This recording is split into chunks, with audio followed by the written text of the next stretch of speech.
A hurricane possible in the Atlantic over the next 10 days with potential impacts to land on down the road. The latest in today's video. Welcome in, folks. Great to see you on this, I believe it is Thursday, right? And a full week through August now, August 7th. And sure enough, as expected, the tropics have picked up. We've gotten Dexter on the list. We have an area, or an invest, I should say, that is running a pretty high chance of developing over the next 7 days or so. And then we're going to have another area rolling off the coast of Africa that has my interest definitely peaked for potential impacts to land on down the road. And obviously, we'll be discussing all of the latest data on all those storms in today's video, as well as a potential pretty high impact system on the way to the United States back on the continental side of things. Coming up here within the next couple of days. Now, if you're new to the channel, welcome. My name's Gerald. I'm a meteorologist at WCCB Charlotte. And if you haven't already, the usual spiel here at the beginning, like the video, subscribe, and hit the bell for the latest notifications. We are hoping to get to 50K by the end of hurricane season. So, we've got time to get there, but every man, woman, and child counts. So definitely hit that subscribe button. Always helps out the channel. All right, let's go and dive on into things and start talking weather. We'll give you a look at satellite imagery. First, just a very quick broad look, and then we'll kind of zoom into some of these areas throughout the video. But just to kind of circle the places we're going to be talking about. One off the East Coast. We're not really going to talk about Dexter, but this is Dexter now pulling away. And then we've got a little area here near the Caribbean, and then also seeing a wave out into the main development region, and then another wave even further back than that, kind of just rolling off the coast of Africa right now that we're going to be discussing. So definitely a lot going on out there. And I know as active as it looks, you might think that this is a very big pressing matter, but really not any impacts to land in any significant way through at least the next 7 days or so. So that's the good news out of this pattern. And you can see all this from the National Hurricane Center. I'm going to refresh and just see if we maybe have a new update from them. Not quite yet, but you can see Dexter up here. Not a problem pulling on out of here. Good old fish storm. Going to go find Nemo, as I like to say, out in the Atlantic. Now, this area off the Carolina coast has definitely changed a bit in the forecast over the past couple of days. It looked like originally whatever was there would get pulled up into the Carolinas or maybe Georgia. That no longer looks to be the case. It likely just pulls on out to sea, but I still think it has a pretty good shot of developing into something, maybe a subtropical storm, if not a full-blown tropical storm, as it kind of pulls up the coast. And really the only direct impact from that is going to be increasing rip currents and swells and things that probably just a lot of surfers would be excited about. Now, the other area, this is Invest 96L, if my memory serves me correctly, and we do have a good old orange on the map for this one. It's got a 60% chance of developing into a named storm.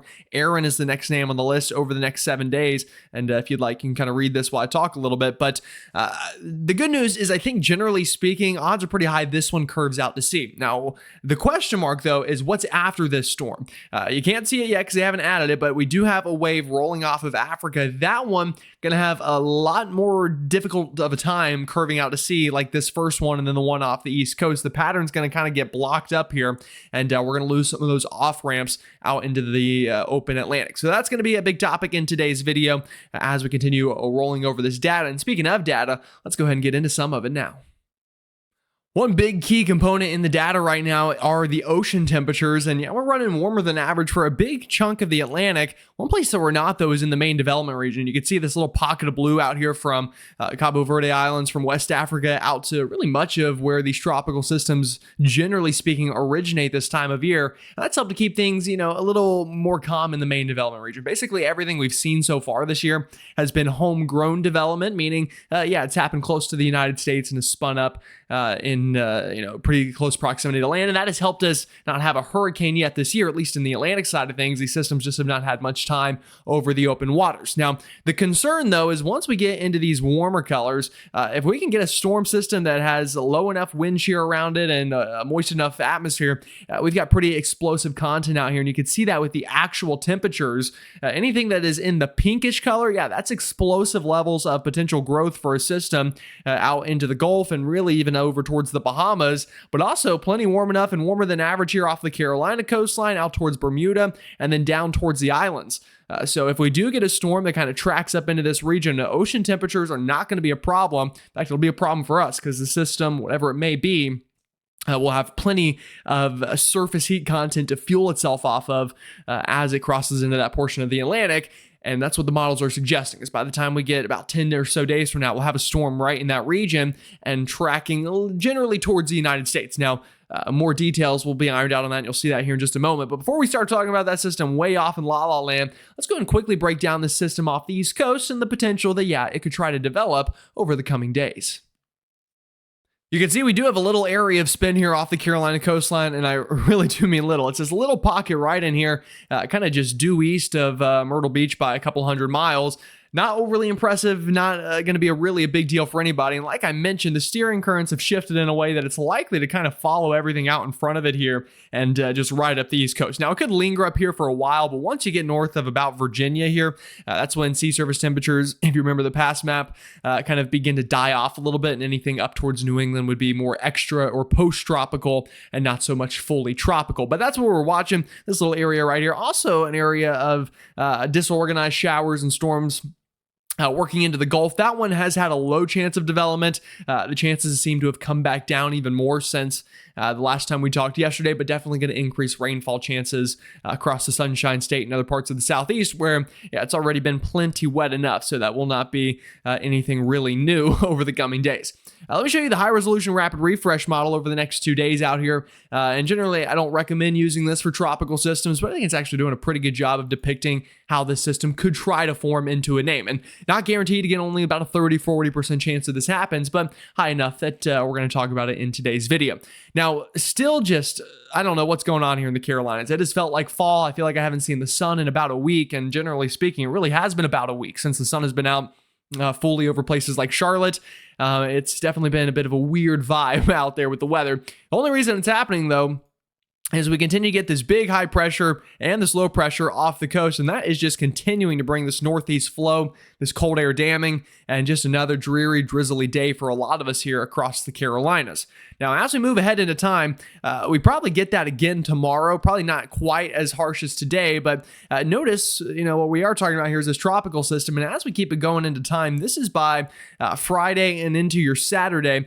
You can see that little system kind of right along this big frontal boundary out into this region does try to develop into a storm, and it could be subtropical, post-tropical. Either way, going to have at least a chance of getting that errand name. Also increasing shower and storm activity over the state of Florida, as I mentioned as well. Now, what would happen to the system after this? Well, generally speaking, let me back the map up. This is the latest GFS run. The GFS tries to get it going here off the East Coast. Notice that cold air damming still ongoing with high pressure, even by the weekend, although we'll definitely start to warm up and clear out a bit by then. The GFS, though, it tries to develop this and then just kind of meanders it and kills it off the coast of Nova Scotia by the time we get into the early part of next week. So either way, this probably won't be a big deal. Like I said, could increase some rip currents, maybe get some increasing wave action here off the East Coast, but unlikely to impact the weather in any serious way. Now, it could be a different story for what's happening out in the main development region, although plenty of time to track that. But let's go ahead and start doing that now and give you the latest on that potential storm. Well, you're looking at this map and you're wondering what in the world is going on. Well, this is the latest run of the European ensembles, and yeah, sure enough, multiple signals for multiple potential storms developing over the next 10 days. Let's go ahead and try to dissect this a little bit, or dissect this, right? I don't know, what is it? You dissect or dissect something? I don't know. I can't remember, but I'm not restarting at this point. So we'll move along with whatever in the world I just said.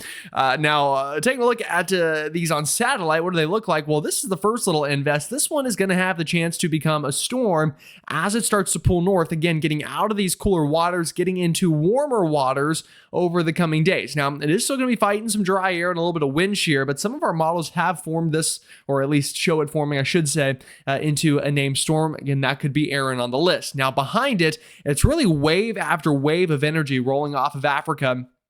And by the time we get to the middle of the month, and especially, or really even just the second week and towards the middle, I should say, we're going to start to see environmental conditions become a bit more favorable. Climatologically speaking, MJO phase-wise, and just a lot of kind of background features in the atmosphere are going to become more favorable for development. We've already started to see that this month as the NHC map has definitely started to light up a little bit more. So you can definitely see a lot going on in the spaghetti, a pretty impressive look on satellite. And as we go and take a look at some of the model data, yeah, you'll get the vibe that things are starting to look a little bit more like hurricane season.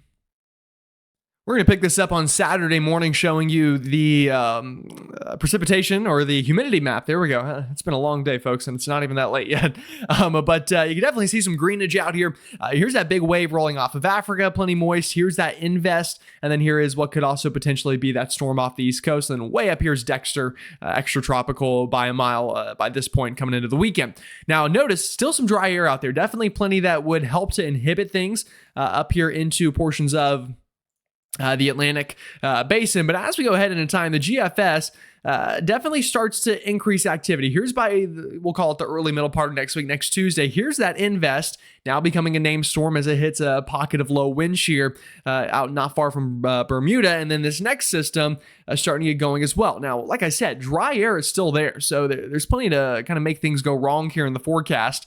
But you keep it going. The GFS, yeah, it forms that first invest into a hurricane, a pretty strong one, almost a major hurricane. Good news, well out to sea, not really an impact to anybody outside of maybe Bermuda. We should definitely keep an eye on it with a track like that, but far enough from the East Coast and every other island that not really a big deal. Here comes the next system, and this is by a week from now. This is next Friday. And even another wave rolling off of Africa by this point. And we'll take it all the way out to 10 days or so. And you can definitely see the GFS getting things going. But the still kind of peculiar thing is a lot of dry air still showing up on the model. But what's happening in the background is we've got a bunch of features that create rising motion. So there's a lot that's kind of working against some of these negative factors for cyclogenesis. And that's what the GFS is picking up on here and trying to get some stuff going. Now, the other side of things is the wind shear map. We're going to have a lot of wind shear. Well, the general thought process is here from the European ensembles is some upper level anticyclones or clockwise flow or divergent flow is going to help to kind of ride over some of these waves by next week. Here's that more robust wave you've probably seen crazy model runs on by, this is again next Tuesday into Wednesday. Above it, lower wind shear. So if these two can kind of stack on top of each other, if any storm can stack on top of divergent upper level flow, that'll be a recipe for a higher in likelihood of getting a named storm and potentially a strong one. That's exactly what the European kind of does here, is get some of these upper level features that are favorable to ride over some of these waves and help to kind of boost them along the way. So those are the environmental conditions. Let's take a look at actual model data now. Not that this isn't, but the typical runs you're used to seeing, and show you where they take these storms and how strong they get them over the next 10 days or so. Starting with the Euro AI, and this one has pumped out some crazy model runs over the past 7 days. You've probably seen it on Facebook and Twitter and all the places. Well, let's show it to you here in a way that has context, right? So we're not just showing you a bunch of random pictures. All right, so we'll pick up by the middle of next week. Here is next Thursday. Now, the AI model does not do really much of anything with the current invest, kills it off in the Atlantic. Not a big deal. Now, the next wave rolling off of Africa, again, here we go by next, let me back it up. Like I said, we'll do next Thursday. We've got that next wave starting to develop into a storm. We've got a wave behind it trying to develop into a storm. And here's the problem. We've got this big Bermuda high to the north. So that would continue moving things off to the west. As you get to, again, this clockwise flow that is acting as our steering pattern for these storms on top of the trade winds, kind of a double whammy, continuing to push these storms westbound. Now, the AI model, by the time we get out to about 10 days from now, we'll pause it here, starts to get that storm riding up near the island chain and getting stronger as it hits those warm waters I told you about, loses some of the dry air around it, and gets some upper level support as well. Now, the question from there is, where would it go? Would it keep going towards the United States? Would it kind of curve out to sea? And you'll see that in a second. We'll answer that with the upper level map. Now, the European model run, same thing with the current invest, doesn't do much with it, kind of kills it off. So the GFS kind of an outlier right now developing that storm. But as we go further ahead into time, and if I can get on the latest model run that actually goes out that far, you will see, yeah, the European starts to get these waves going as well. Here we go about a week from now, next Thursday, one wave, two waves, either way, the main development region, picking up in activity here and getting some of these storms to really start to develop. Now, we'll go all the way out to 10 days as well here. And kind of like its AI counterpart, the European has multiple waves here continuing on that westward track. And once they get to about the Antilles is when they really start to intensify. That seems to be where in the atmosphere things are a little bit more favorable for possible development. Like I said, the main development region, a lot of dry air, cooler water temperatures this year. So the storms have really been fighting for dear life out here until, again, they kind of get past this line. And that's whenever a lot of the models have been wanting to increase their intensity here with their track. Now, the latest GFS run, I'll show you this one, also brand new. And like we saw on the humidity map, gets that first invest going, a bit of an outlier right now compared to the other data. But then comes the next wave, and here we go by 10 days. A similar story, a storm right into this general vicinity, a bit north of the islands, becoming a hurricane and having a track generally towards the United States. Now, I'll go further out in the GFS just because it's not quite as scary. The GFS does get this going, but then pulls it out to sea. You can see it does take an out to sea track, but definitely becoming a pretty strong hurricane. Would be too close to comfort to the southeast, and Bermuda as well kind of splits the gap in between. Now, that's obviously way far out into time. Let's take a look at the steering currents, though, and you can see why this one might be a little bit more concerning, but still does have a pathway out to sea. All right, so let's recap. A bunch of the models show a storm strengthening, potentially a hurricane, generally right in this vicinity where you see the blue in around 8 to 10 days. That's, not a lie. That's just fact. That's what the models are showing now. Is that exactly what's going to happen? Maybe not. Obviously, the models are not perfect 7 to 10 days out, but strong enough of a signal that you want to pay attention. Then the question is, what's next? Once you get 10 to 15 days out, does this have a shot at the United States? Well, let's take a look at the ensembles, and this is a great tool to use for steering patterns whenever you're looking at the very long range. Here's the big Bermuda high. Now, notice the positioning. It's a little bit further out to the east here on the model by the time we get here. So basically the flow is going to always follow the isobars, generally speaking. Now, depending on how strong the storm is, it's a little bit different from time to time. So what does that mean? Well, generally speaking, that means whatever is out here on this model run has a pathway to at least curve. Now, that could curve into the United States, that could curve out to sea, that could keep going and then curve up into the Gulf. There's a lot of options there.